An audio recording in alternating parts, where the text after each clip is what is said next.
this video I take a Acacia bowl blank and turn it on the lathe.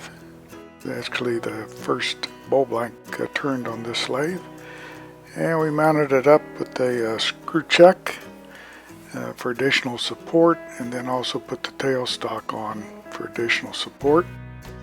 Started out with the roughing gouge to smooth it out, and then start on the curve. I wanted the curve quite a bit on the bottom and the top also.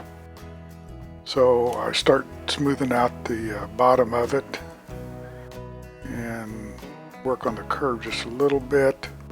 Then I take my parting tool and I used it to help set the mortise. I wanted to do an inside or a mortise on the chuck itself, so I'm measuring it up real quick and then continue curving it. So I use the carbide, the large carbide circular cutter, and made pretty good work of that bottom curve. So I got the curve that I wanted into it.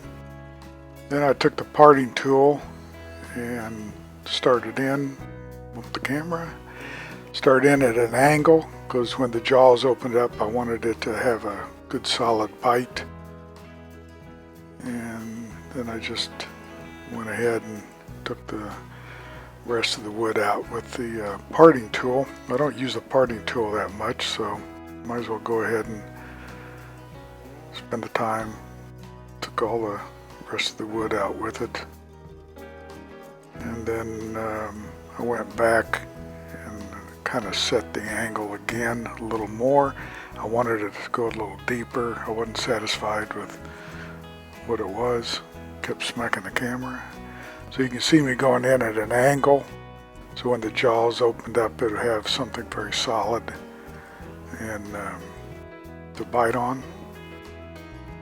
And now here's a mistake I made. I took the bowl off. I should have sanded it, finished sanding it, and I was going to stain this bowl, so I should have stained it while I had the bottom exposed, because at the end I had to take it all off and then by hand sand the base and then stain it and then polish it without the ability to have the bowl mounted.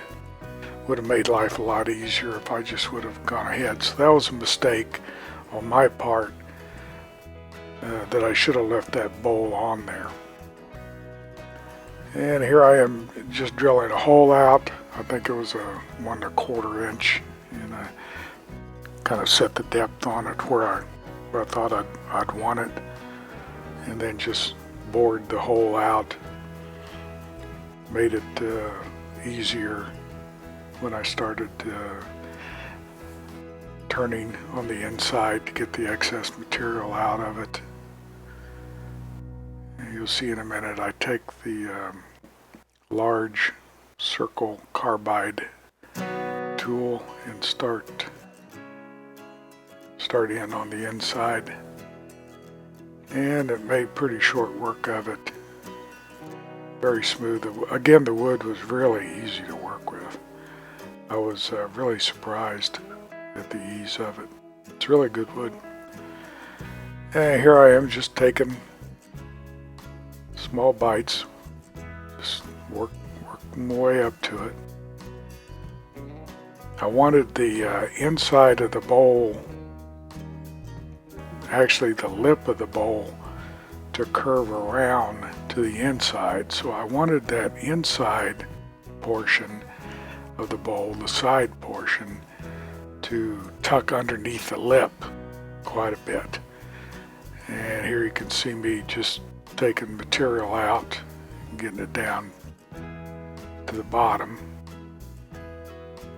And now I'm taking that on the side, kind of squaring it up a little more for the bottom of the bowl, or the inside bottom of the bowl. And now I'm working on the side, and what I should have done is taken a small carbide cutter. That small cutter would have gotten inside more than what it was, or what it did. But you can see it. I'm trying to get into the inside of it without touching the outside lip of the pole, and just kind of cutting on down. So now I'm working on the curvature of the outside bowl. I wanted it quite rounded like the bottom, but again, if I would have used that small carbide tool, I think the inside would have curved more over. You can see it a little bit. And I'm trying to work it a little more inside to get it a little more tucked underneath there. Turned out pretty good, but it could have been better. There could have been more of a rounded edge to it. But all in all, it worked out good. Again, the only mistake was not staining it and sanding it while it was on the opposite side, or the bottom side. So now I'm starting to sand it. You can see here in a minute it gets a little awkward in the back, to where I'm trying to get as much as I can on the back, but it's a little difficult. Life would have been easier if I would have done it right. So you can see me right here. I'm trying to get it tucked under up to that chuck as much as possible, but it's just not really a good way of getting the whole complete bottom at all. It's got to come off.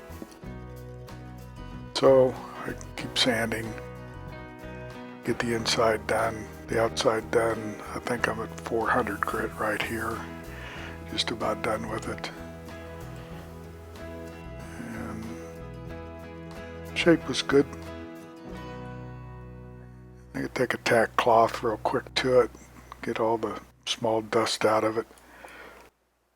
Then again, I wanted to stain it, so I started in putting a coat of stain on it, and then waiting a couple minutes, and then starting to put some more on, trying to get it a little heavy.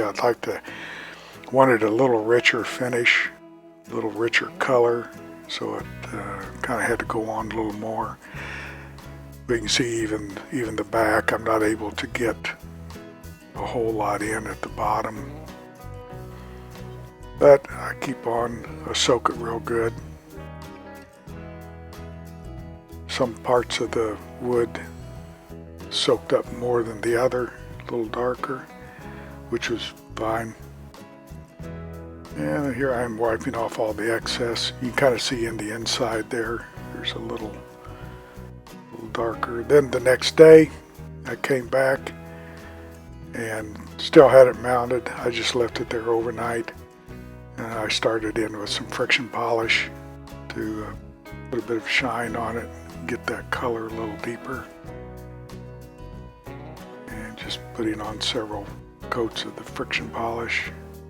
You can see it kind of shining up. And then on the inside, got it done. So all in all, it's interesting. It had a crack develop on it overnight, which was, I don't know, it was kind of neat. But all in all, it worked out well. Again, should have had that thing taken off at the beginning. Would have made a project a lot easier. But turned out good. Pleased with it. Appreciate everybody watching. Please subscribe, hit the like button.